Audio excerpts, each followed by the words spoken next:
What is up, ladies and gentlemen? Welcome back sa ating YouTube channel, Gentle One TV.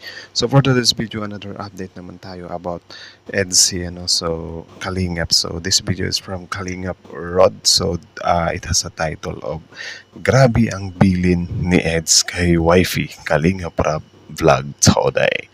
So yan yung panunorin natin, ladies and gentlemen. So before we start, Kalingap Rod, support nyo yan. Also, Kalingap Rab, support nyo rin Kuya Val Santos Matubang, Ate Edna Vlogs, tapos syempre our YouTube channel, Gentle One TV. So ladies and gentlemen, without further ado, let's watch this video together. Again, the title of this video, Grabe ang bilin ni Eds kay Wifey, Kalingap Rab Vlog Today. So ano kaya nakapulop sa video to, men? Kasi medyo may or ano ba, emotional or something like that na bilin to, so kita nyo naman kung gaano sila kaseryoso.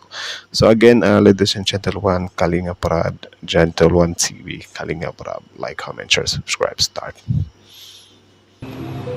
Naisip mo rin ako sa plano mo, paminsan-minsan. Grabe ang bili ni Eds kay Wifey. Ano yun?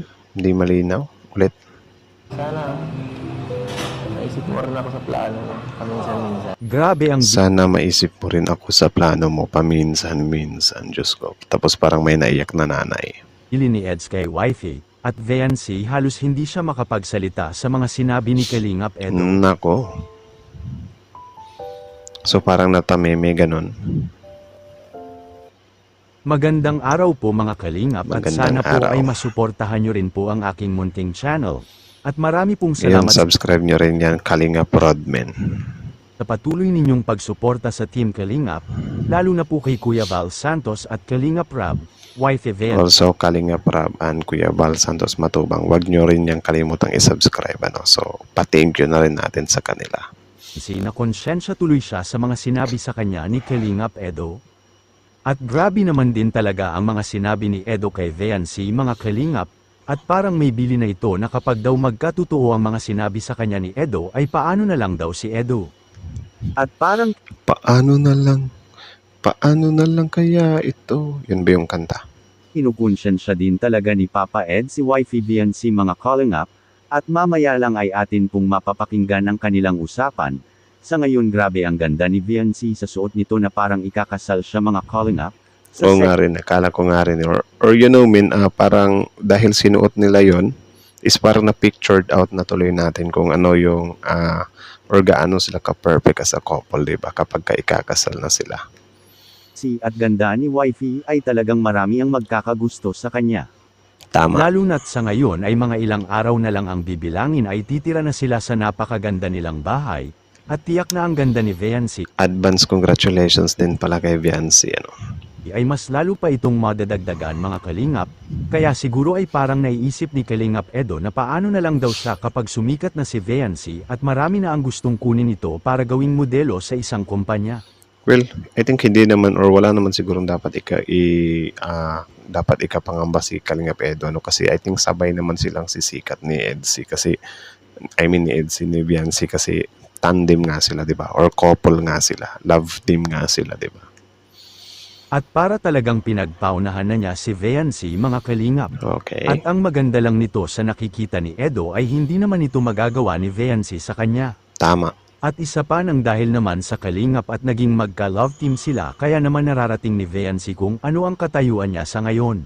Okay. Yun nga lang kung minsan ay di rin natin maiiwasan na kung minsan ay nagbabago ang isip ng tao, at sana ay hindi ito I think hindi nagbabago ang isip ng tao. Siguro yung panahon, kapag panahon na kasi or tadhana ba, parang ganun ba? Kasi meron namang meron namang mga tao na ayaw nila or hindi nagbago yung isip nila, pero yung tadhana or yung yung tadhana nga na, for example, tayo lang forever, something like that. Tapos 2 years after is parang, kailangan mo mag-abroad, may mga ganyang bagay na mangyayari ba? So, hindi siya yung tipong nagbago yung isip ng isang tao, kundi parang tadhana na mismo yung nagtulak sa kanya papalayo, something like that ba? Ewan ko kung nagets nyo ako doon. nangyari lalo na kay VNC mga Kalingap, at sa nakikita naman ni Kalingap Rab sa pamilya ni VNC ay napakatapat nila sa Kalingap, lalo na si VNC. At narito Tama. po ang kanilang usapan ni VNC at Kalingap Edo mga Kalingap, At ang mga paunang sinabi ni Edo kay wifey na mga sinasabi, makikita po natin sa video. Eto na. So ano kaya to? May iwan pa ba ako dito? Ang hina ng boses. Gagawa na. Sumama. Gusto mo sumama.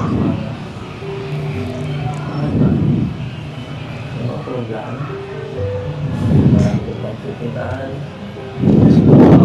Kilig na kilig din si Beyonce. May iwan pa ba ako dito? Pero Actually, wala akong naintindihan, men. Ang hina ng ano nila boses. Tapos yun, nakapokus kasi ako sa mga itsura nila eh. Ulit. ano program? Pagpitintaan. May iwan pa ba ako dito? Pero sana naisip mo na ako sa plano paminsan-minsan. Naisama mo ako man. Kahit paano lang. Kahit lang sa'yo yung pati na. Parang nagpapasecure si Edo eh. Okay lang. Masaya na ako dun. Tapos si Beyonce, natawa lang siya. Sabi ni Beyonce, parang tanga cho. Palagi na kasama ka. Kasi, ano, ikaw, para ka. Kaya kung pinalalan, kaya kung siguro gusto rin sa buhay, ano na kami, hindi mo kilala. Yung charisma ni Edo parang Enchong D, di ba? Mas bata na. Okay. Ako dito na lang ako eh. Parang ako pas na ako. Hindi na sa ano. Malapit na ako malulis. Hindi naman, malapit lang naman yung agwat nila. Tapos na. Sana. Naisip mo. So yun lang, pasensya na wala akong ganong naintindihan dun sa dulo ano kasi nakapokus ako sa ano nila, mga expression nila or sa mga gesture nila. So siguro kasi sobrang hina ng boses min tapos yung music. Tapos wala kasi siyang subtitle eh. So hindi natin gaanong na-gets. Ang naano lang, I think, correct me if I'm wrong na lang, pero I think ang gusto ni Edu is parang huwag siyang kalimutan na yun nga, parang if ever time will come, tatanda, or baka kapag iba na yung level of kasikatan is biglang magbago daw si Beyonce. Pero I think malabo naman yun. Pero syempre as a guy, normal lang yun na parang gusto mo ng assurance, di ba? Something like that. So, yun bago natin tapusin to men, so Kalinga Prod, supportahan nyo yan. Original video link in the description box below. Tapos, syempre, Kalinga Prod, Kuya Wal Santos Matubang Ate na vlogs, support nyo rin. Tapos, syempre, ladies and gentlemen, our YouTube channel, Gentle One TV, don't forget to like, comment, share, subscribe. So, kita nyo naman yun men. So, malinaw pa sa klaro. I think hindi siya malinaw, hindi din siya klaro yung boses. Pero, syempre, yun nga, nagets naman natin yung punto or gustong ipukol dito ni Kalinga Edo, di ba na yun nga naman, if ever time will come, grabe na yung kasikatan siguro ni Beyonce. Kasi sa mga love team naman kasi men, mostly talaga sa pinagpupukusan is babae. Eh, di ba? Kasi bigyan ko kayo ng example for example, couple sila. Itong couple na to, si lalaki, silang dalawa, meron silang kanya-kanyang fandom.